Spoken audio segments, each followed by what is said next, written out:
Welcome to KU Sports Extra. Matt Tait, why don't you start us off with some good news since the football team that you cover is 0-5.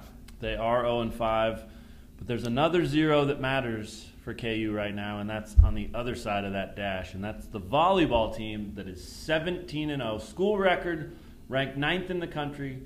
I mean, this is an amazing story because they've been pretty good the last 3 years. They're even better this year. They just keep heading in the right direction.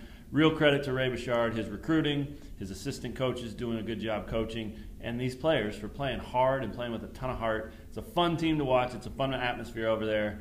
A lot of good news coming out of it. And the good news within the good news is the most talented class is the sophomore class. Yeah. So that means for this year and the next 2 years, they will be really good and prominent and nationally ranked. And how awesome is that? Yeah, and they're just going to continue to extend that streak of NCAA tournaments that they qualified for. It used to be a big deal for the volleyball program to qualify. They would hang a banner for that. They're doing that still, but it wouldn't surprise me if that goes away pretty soon just because they don't have any room for it. There is some football news that's good, though, I believe. And what is that? Are you willing to hear that? Yes, I am. Always willing to hear good news. The good news with the football team, I think, is that these young guys are still out there making plays and developing. It's a team that lacks talent, lacks speed, size, strength, all those things Experience. that we've talked about. Right. But depth. The guys that are showing up, a lot of them are freshmen. Last week on that first drive against Baylor, you had a big third down conversion, Willis to Booker. That's freshman to freshman. The very next play, 36-yard touchdown, Willis to Sims, freshman to freshman. So right now, it's not meaning much. It doesn't mean much on the scoreboard, all that stuff.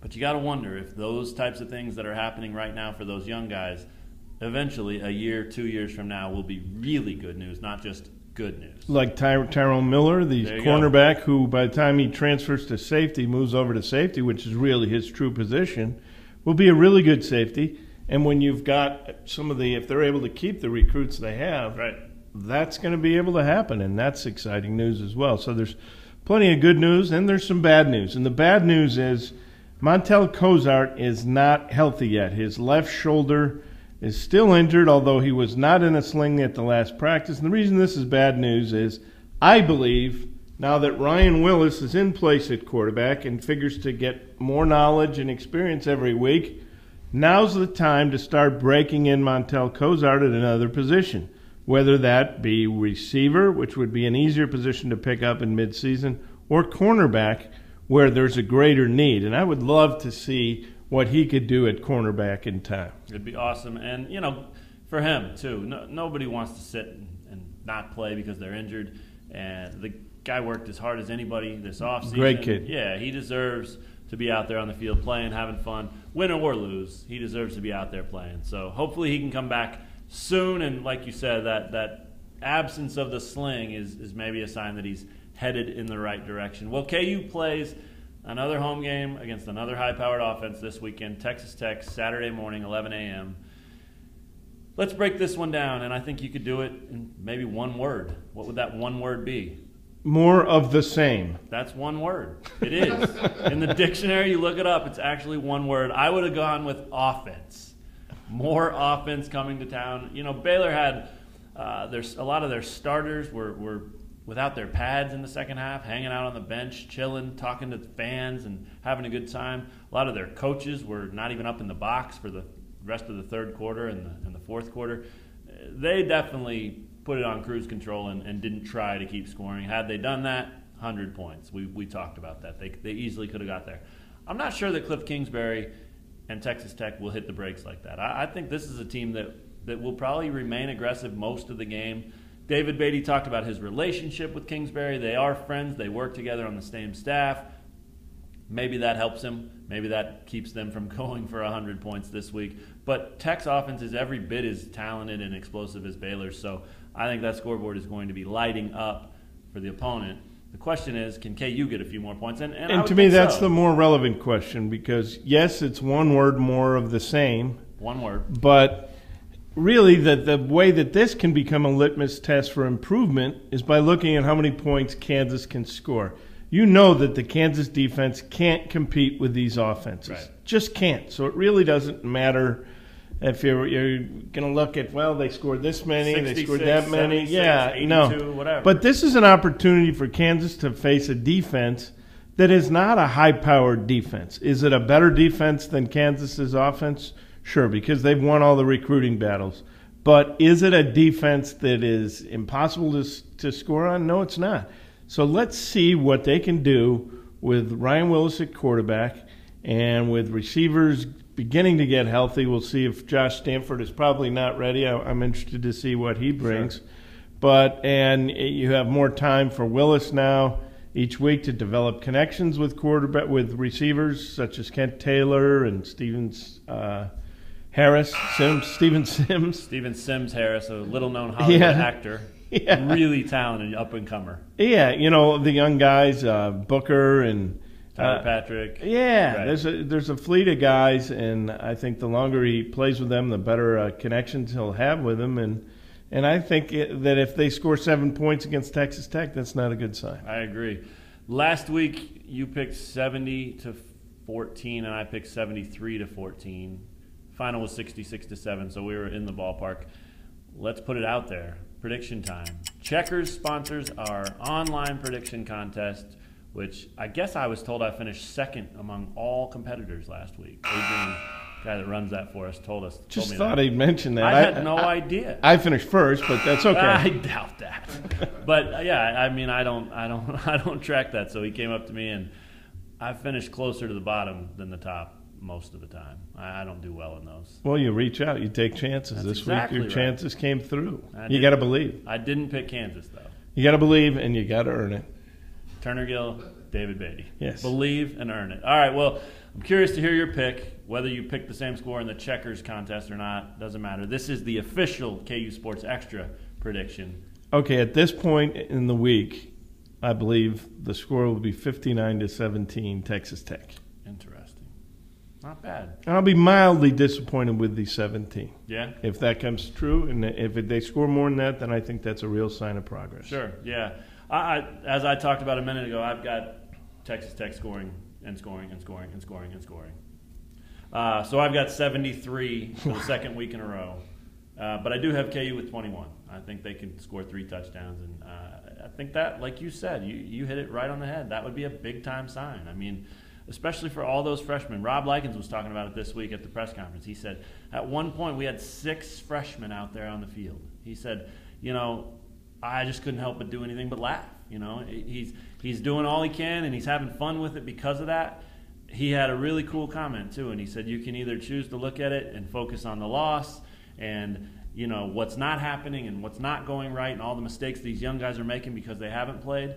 But he said, I choose to look at it as in 2 or 3 years, these guys are going to be really good. And that's the right coach to have in here. That's David Beatty's attitude. That's really throughout the entire coaching. And they picked up an offensive line commitment this week, and they have the recruited or verbal commitments from 4 offensive linemen, and then you've got one guy who has will be a gray shirt. Right. That will give you 5 guys who will be in their first full year in the program at offensive line. That's how you build offensive lines, and only one of those 5 is a junior college player. So They're taking the right approach there, and they're going more for tackles. They have a lot of guards.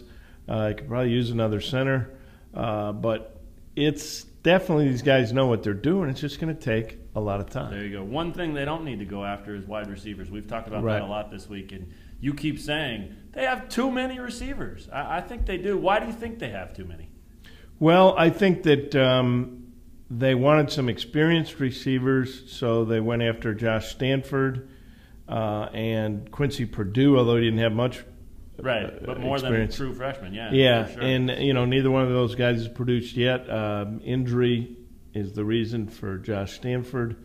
I think that they can take it easy on getting more receivers here and load up at cornerback and at defensive tackle in particular. Defensive tackle and defensive end, just keep loading up there, and they've done a real nice job of amassing offensive linemen. Yeah, one thing about having too many receivers, that is a position that's transferable, right? You could maybe see some of those guys flipping to corner or safety or whatever you might need. So it seems like a very long list, but maybe some of those guys have a future somewhere else on the.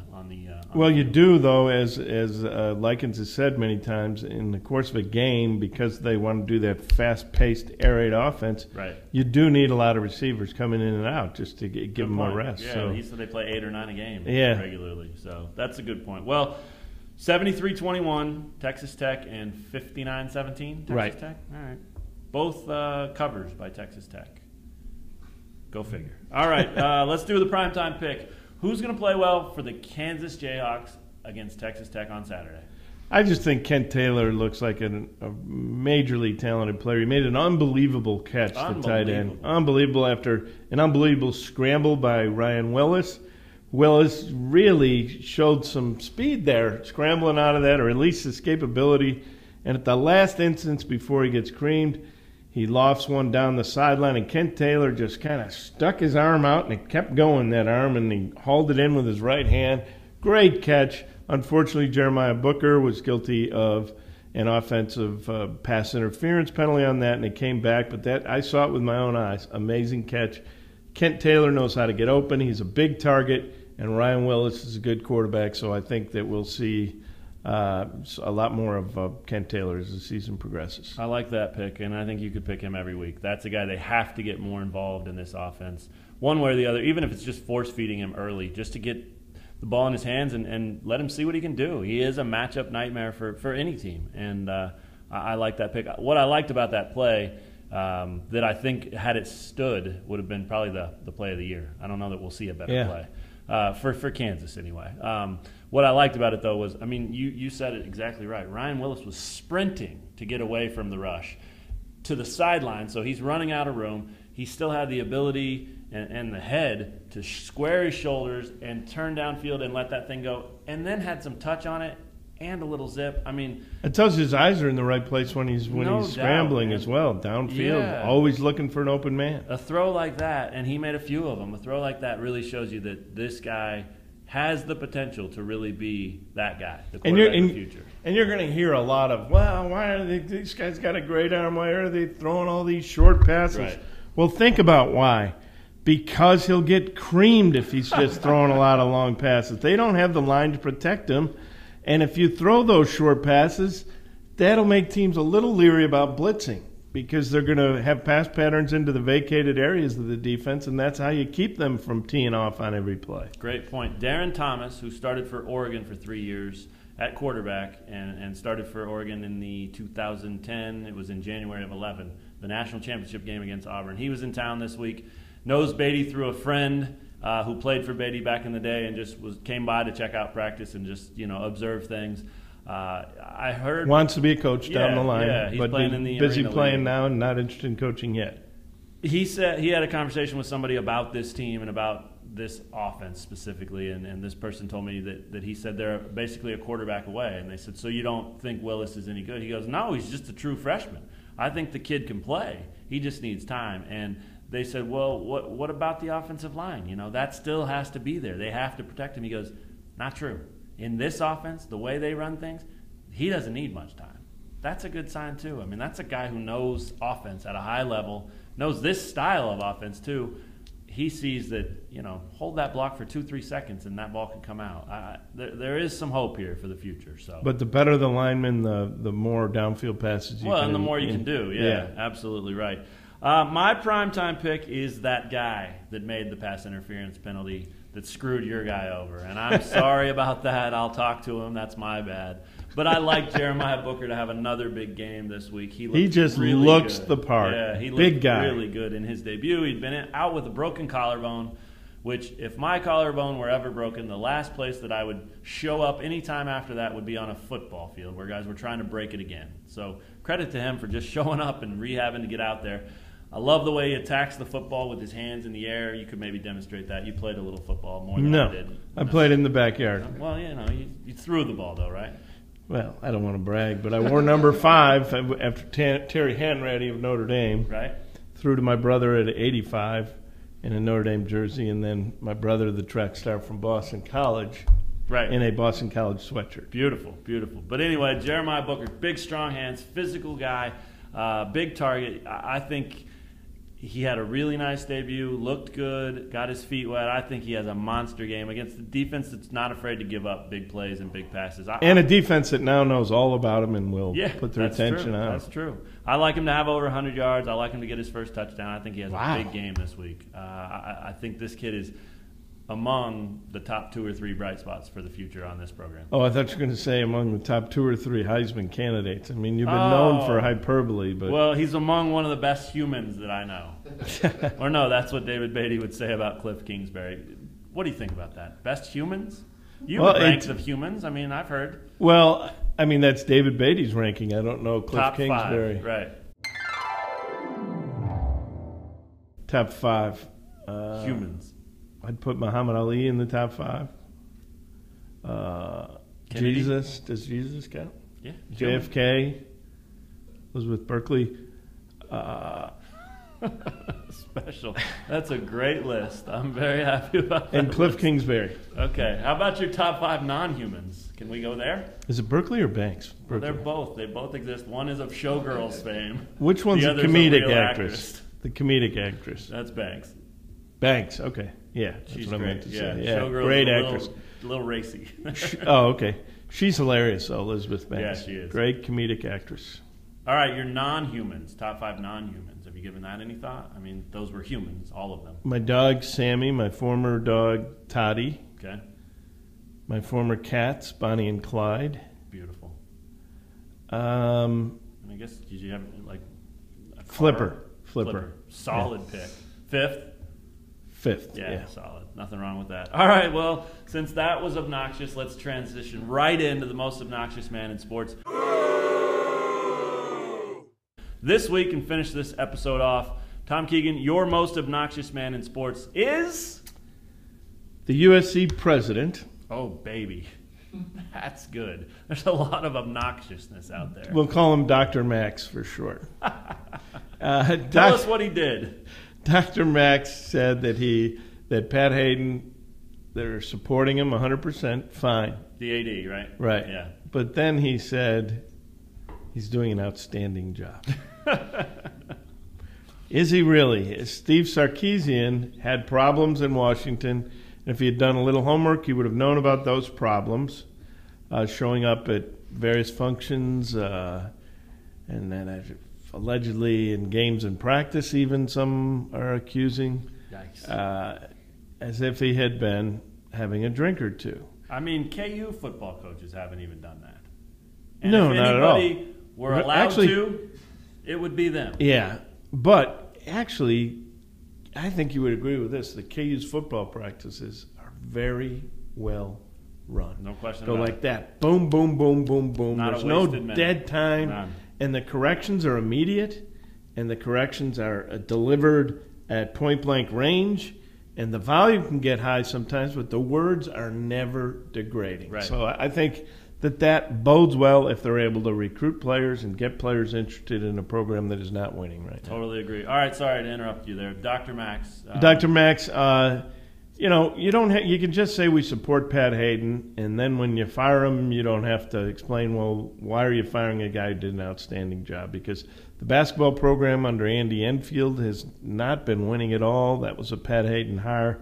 So I don't know what you point to say that Pat Hayden is doing an outstanding job. I mean, he's alive.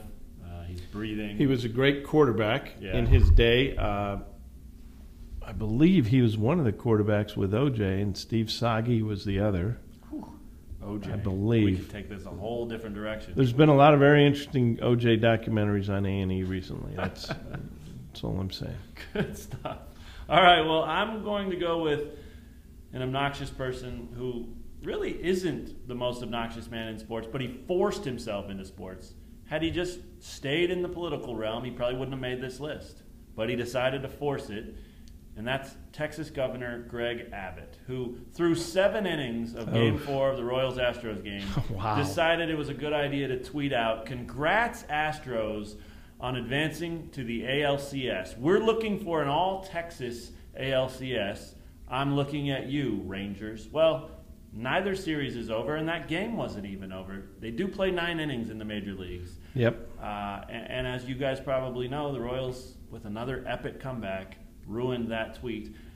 It sounds like Abbott is blaming it on an intern, which is even more classy. That's beautiful. You know, the tweet is ridiculous in its own right. But then to say, well, it was an intern's fault. I mean, how easy is that? How lame is that to blame an intern? Maybe it was, but it's still your name. It's still your account.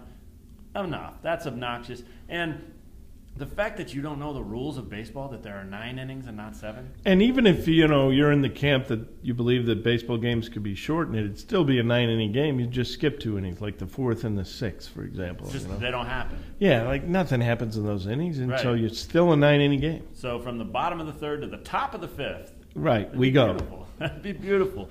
So anyway, Greg And from Abbott, the bottom of the 5th to the top of the 7th. I love it. Skip the 4th and 6th. You heard it here first. If that happens, this guy deserves some money because that's his idea, no one else's. Anything else before we sign off on KU Sports Extra this week?